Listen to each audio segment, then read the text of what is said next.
Bonjour à tous et bienvenue dans ce Swiss Bliss. Nous sommes le 18 janvier 2025, semaine de folie sur les marchés. Tout va bien à nouveau et les chiffres économiques comme l'inflation rassurent. Et finalement, on se dit que la Fed pourrait quand même peut-être baisser les taux en 2025. C'est pas encore très clair ni très convaincant, mais ça a l'air de suffire largement au marché pour se rassurer au niveau de la macro surtout, et puis ce qui nous a permis de pouvoir nous concentrer sur les chiffres du trimestre. Et là, c'était tout simplement de la folie. Le luxe qui explose avec les chiffres de Richemont qui a carrément entraîné tout le monde, tout le secteur à la hausse, et les bancaires qui cartonnent avant la dérégulation annoncée de la part de Trump qui commencera mardi, sans compter les cryptos qui repartent à la hausse avec la semaine prochaine, puisque tout le monde s'attend à des annonces miracles à Washington, pourvu que ça ne déçoive pas. On fait le point tout de suite sur ce qui s'est passé en Suisse et dans le monde à ma connaissance.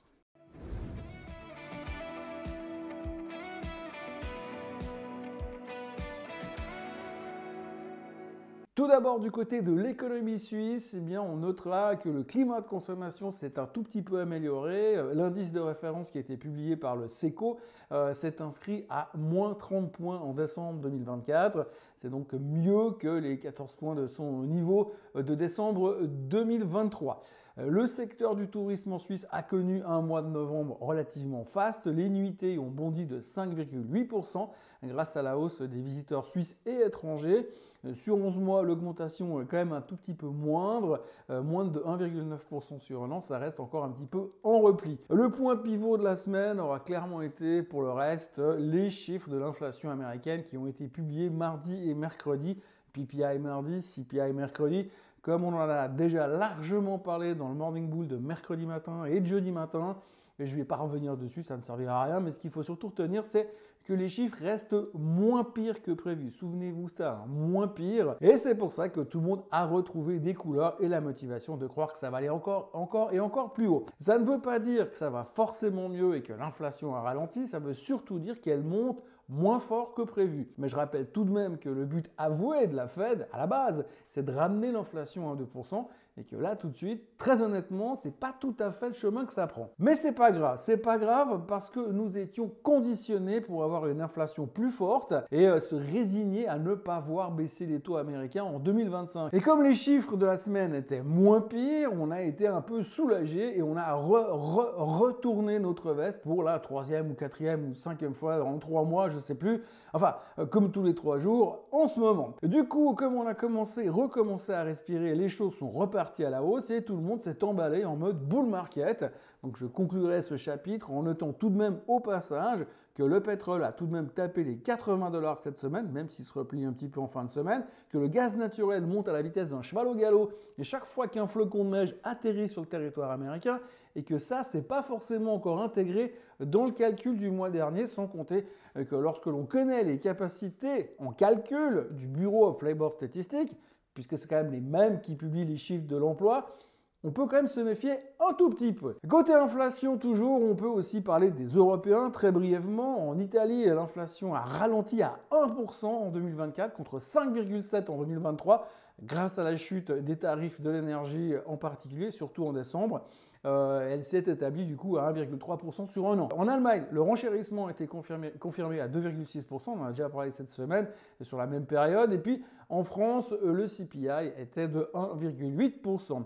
On notera aussi au niveau macroéconomique que le PIB du Royaume-Uni, de l'Angleterre, a légèrement augmenté en novembre de, tenez-vous bien, c'est important, 0,1% après avoir baissé la même chose le mois précédent. Donc on sent que ça s'emballe à toute vitesse au UK pour l'instant. Ensuite, il y a eu bien sûr dans la semaine les chiffres des bancaires. Là aussi, on en a largement parlé, mais c'était carton plein pour tout le monde, et sans compter que l'avenir devrait être encore meilleur, encore plus rose pour les banques, puisque dès la semaine prochaine, le président américain sera leur meilleur ami en dérégulant absolument tout ce qui lui passera sous la main. Et puis on terminait la semaine avec les chiffres de Richemont qui ont fait péter le luxe à la hausse, il n'y a pas d'autre terme.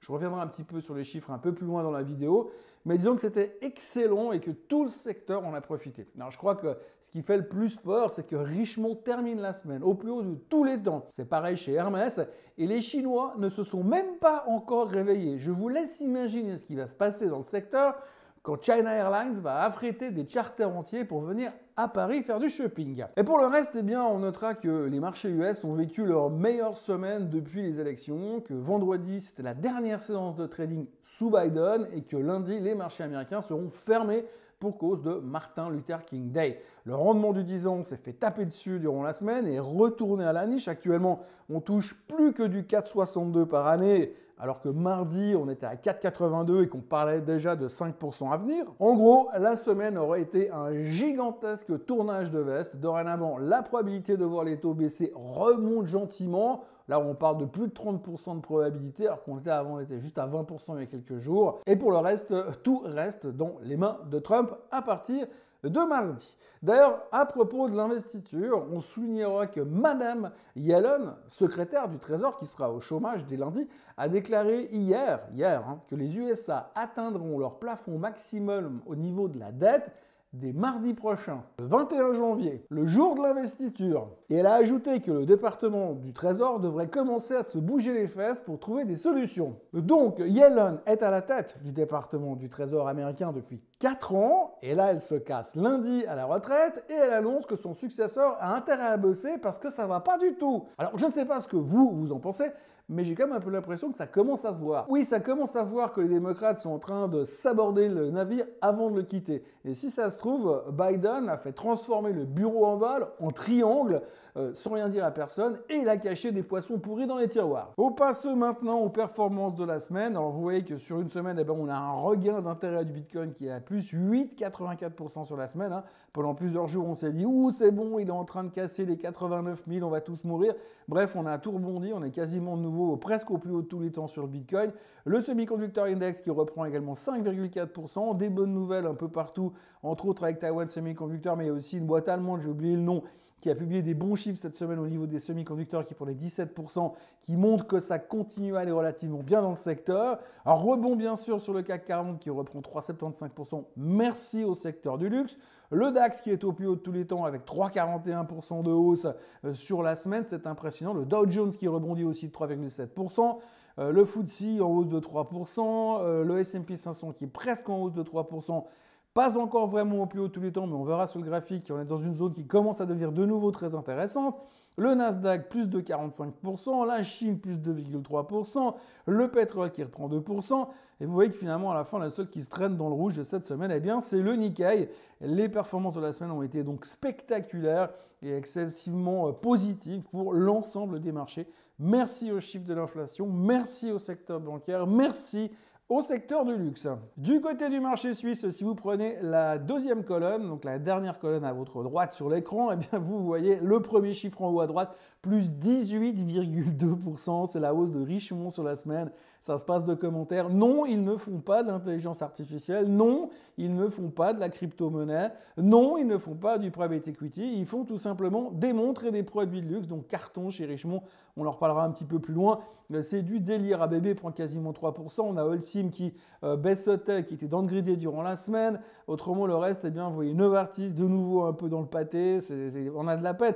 L'indice SMI s'en sort relativement bien sur la semaine, mais moins que les autres, parce qu'encore une fois, on a des titres qui ne veulent pas bouger. Et c'est pas Richemont qui va suffire à faire exploser le SMI au-dessus des 12 000. Autrement, on a Swiss Re qui a changé son management, qui prend 3,35% sur la semaine.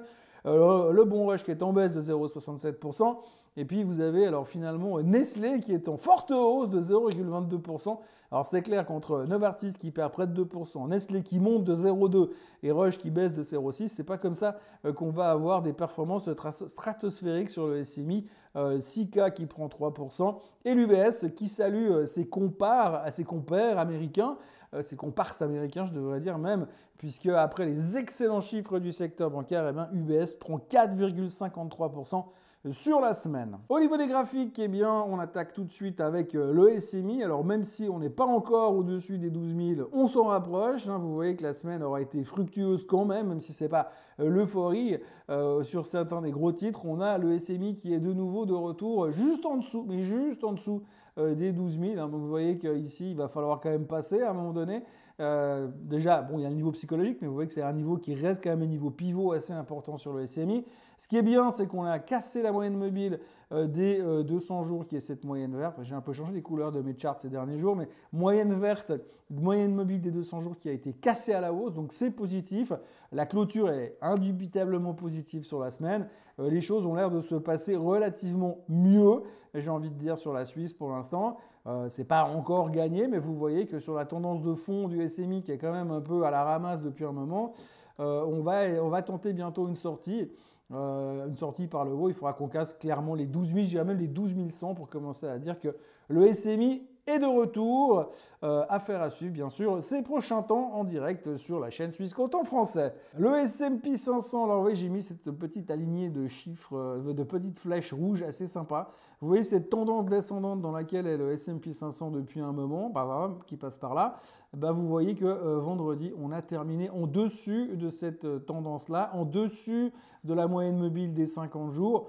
Donc on a pas mal de points à passer. D'abord les 6000 également sur le S&P 500, puis ensuite cette résistance, cet ancien top qu'on avait ici, pour aller chercher finalement les plus hauts de tous les temps, au-dessus des 6100.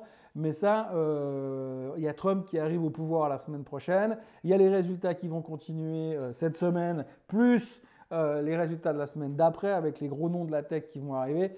Je vous dis qu'on a toute la capacité possible pour aller chercher beaucoup plus haut, sachant qu'aujourd'hui, finalement, il n'y a plus de grands chiffres qui devraient faire bouger les choses. Il y a encore le PCE, mais a priori, quand on voit les chiffres qui ont été publiés ces derniers temps aux États-Unis, le PCE devrait être relativement correct. Donc vous voyez, eh bien, on est en train de casser potentiellement à la hausse sur le S&P 500. En tout cas, on sort à court terme de cette tendance descendante. Le Nasdaq 100, pareil, exactement le même type de configuration. Ils sont également en train de sortir de cette mini tendance descendante, donc plutôt positif. C'est un petit peu plus difficile que sur le S&P 500, un peu plus concentré sur la tech. La tech, on sent que c'est quand même un peu plus dur, même si ça continue, elle est relativement bien pour l'instant. D'ailleurs, on voit sur le SOX qu'il y a eu une belle semaine, on l'a vu sur les performances tout à l'heure. Ce qui est intéressant sur le SOX, comme la semaine dernière, vous voyez qu'on est quand même dans un range, clairement, où c'est difficile de sortir par le haut, comme c'est difficile de sortir par le bas aussi, tant mieux. Vous voyez qu'on est un peu dans cette région. Vous voyez que le SOX, les bas, il est à 4811 et les tops sont à 5300, à 5400. Ces prochains temps et ces prochains jours avec les résultats, c'est ce qu'on verra. C'est ce qu'on arrive à casser cette résistance à la hausse pour pouvoir aller chercher bien plus haut sur le SOX. Et bien plus haut, ce sera évidemment les plus hauts de tous les temps qui se situent autour des 6000. Mais pour ça, évidemment, on va avoir besoin de toute la force de frappe du secteur des semi-conducteurs. Le DAX au plus haut de tous les temps. Voilà, tout va bien, c'est génial. L'Allemagne fonctionne parfaitement bien, l'économie allemande fonctionne parfaitement bien, les sociétés allemandes fonctionnent parfaitement bien. Pas toutes, mais en tout cas celles qui fonctionnent bien fonctionnent très très bien. Donc le DAX frise les 21 000 points, ça devrait être chose faite la semaine prochaine à la vitesse où ça monte. Il n'y a plus rien à commenter au niveau du graphe parce que techniquement, on a une tendance haussière qui est clairement affichée pour l'instant, on a zéro faiblesse. On a cette résistance aussi dans le canal, donc là on va aller chercher les 21 200 probablement. Après, est-ce qu'on va avoir la force d'accélérer encore? Ça reste quand même un indice qui n'est pas de la crypto-monnaie, donc la logique voudrait qu'on ait plutôt une hausse comme ça si ça continue à évoluer dans la bonne direction au niveau de l'Allemagne. En tout cas, la confiance est solide et les derniers chiffres qui sont sortis au niveau de l'inflation montraient que l'économie semblerait repartir. En tout cas, l'inflation repart, l'économie c'est une autre chose. Il faudra le voir ces prochains temps. Alors le CAC 40 a explosé. Alors je pense que c'est pas parce que le gouvernement de M. Bayrou n'a pas s'est pas fait jeter la semaine dernière, puisque finalement les socialistes ont montré qu'ils avaient à peu près zéro courage et qu'ils étaient juste capables de sucer la roue de n'importe qui, pour autant qu'ils espèrent avoir un petit peu de pouvoir à un certain moment. Donc voilà, grosso modo, le gouvernement reste en place, donc ils vont pouvoir bosser sur un budget. On rigole déjà d'avance pour voir le budget qui sera probablement le même que M. Barnier. Mais là, si tout va bien avec les magouilles qu'ils ont mis en place, ils pourraient continuer à rester en place parce que finalement, il est quand même sympa ce M. Bayrou. Mais en dehors de ça, bien évidemment, la performance du luxe la semaine dernière a quand même bien aidé le CAC 40 à sortir donc de cette tendance dont je vous parle depuis longtemps. On avait une grosse résistance à la hausse sur les 7400 ces derniers temps. Vous voyez, c'est par là que ça passait. Et puis voilà, on est sorti par le haut. Donc prochain objectif, faut aller chercher les 7008 sur le CAC. Et puis après, on verra. Peut-être après, c'est comme l'Allemagne Qui sait, on va peut-être se retrouver rapidement au plus haut historique sur la France. Le pétrole, on l'a déjà vu plusieurs fois cette semaine, celui-là. Donc vous voyez que le pétrole a donc cassé cette tendance baissière à long terme. C'est assez marrant parce que personne n'en parle. On est quand même en train de s'établir en dessus.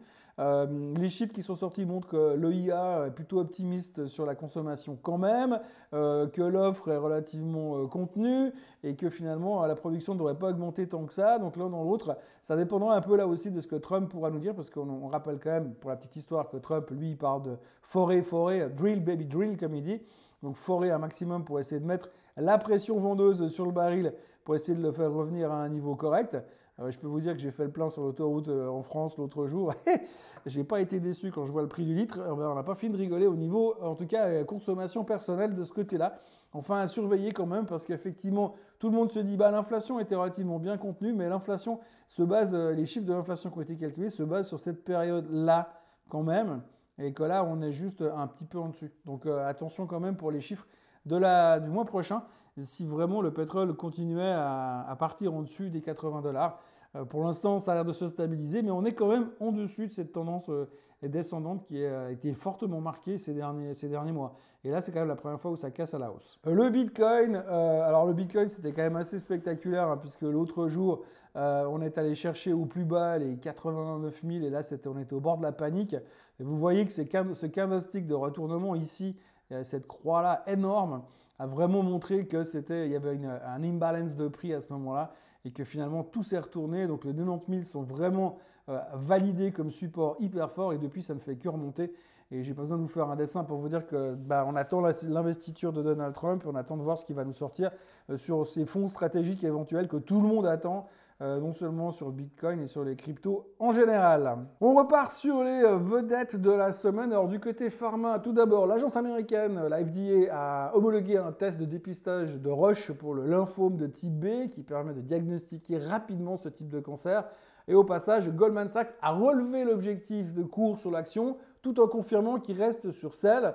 L'analyse de chez Goldman estime que le potentiel haussier reste modeste par rapport à la concurrence dans le secteur pharmaceutique. La Cour d'appel pour le circuit fédéral, CAFC, ça s'appelle aux États-Unis, qui est compétente pour les litiges en matière de brevets, a donc confirmé la validité du brevet pour le médicament Entresto de Novartis contre les problèmes cardiaques. Bon, on a vu que ça n'a servi strictement à rien parce que les deux titres ont une performance médiocre cette semaine. Le sous-traitant Lonza a été mandaté par le spécialiste suédois de l'inhalation qui s'appelle Inconovo pour développer une formulation nébulisée sèche d'un nouveau traitement expérimental contre l'obésité. Et d'ailleurs, du côté de l'obésité, on notera quand même que Eli Lilly a publié des chiffres tout pourris sur les ventes de ces médicaments anti-obésité, ce qui a entraîné Novo Nordisk dans son sillage. Alors je sais, c'est pas des actions suisses, mais vu que c'était quand même le gros thème de 2024, je signale quand même tout cela au passage. Vous voyez Eli Lilly quand même depuis les performances de ces derniers temps, le graphique s'est quand même fait bien démonter. Je rappelle quand même que voilà, au septembre-octobre, on était à des niveaux historiques à 960 $ le titre. Aujourd'hui, on est à 752. La tendance est quand même bien affirmée et les mauvaises nouvelles sur les ventes la semaine dernière ont quand même coûté relativement cher à Eli Lilly. Novo Nordisk, c'est pareil, hein, ils avaient déjà annoncé il y a quelques semaines des mauvaises nouvelles au niveau de leurs médicaments, les leurs, et maintenant on revient aussi sur des niveaux extrêmement bas. Donc voilà, ça reste, je crois, se faire la plus grosse capitalisation européenne, mais néanmoins, on voit que les graphiques, ils ont quand même une sale gueule, une beaucoup plus sale gueule que ce qu'ils avaient ces derniers temps. Si vous regardez tout simplement ces croisements de moyenne mobile 50 et 200 jours, la dernière fois que la moyenne mobile 50 et 200 a croisé sur Novo Nordisk, on était à ces niveaux-là en 2021 et le titre se tâtait autour de 200 couronnes danoises. Aujourd'hui, on est monté jusqu'à des niveaux stratosphériques puisqu'au top, on était à 1000.